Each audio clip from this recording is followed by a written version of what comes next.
Un représentant santé et sécurité du travail, c'est un travailleur qui est nommé pour les représenter au chantier en matière de santé et sécurité du travail, pour les aider à connaître leurs droits en santé et sécurité du travail, parce qu'ils en ont. Puis, comment les faire appliquer, ces droits-là.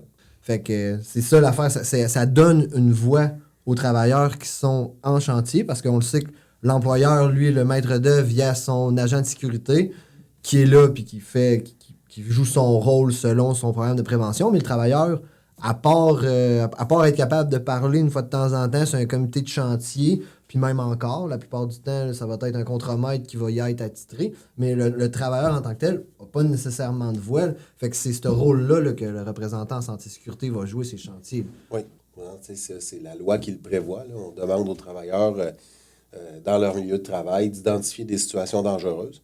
Mais malheureusement, quand ils ne sont pas bien représentés, lorsqu'ils identifient des situations dangereuses, au lieu de régler la situation, on se débarrasse du travailleur.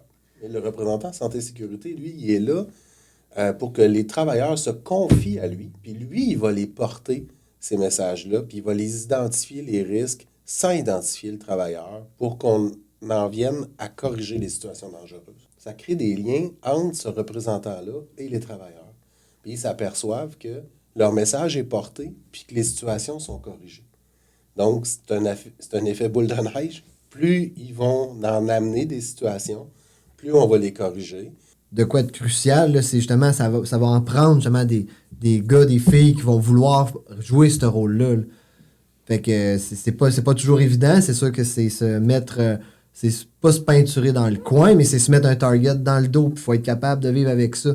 Mais c'est pour ça qu'en FT Construction, on va toujours être là pour les tenir informés, pour les former, pour les appuyer. Là. Ils seront pas laissés seuls à eux dans ce rôle-là. Là. C'est sûr et certain qu'on va être là.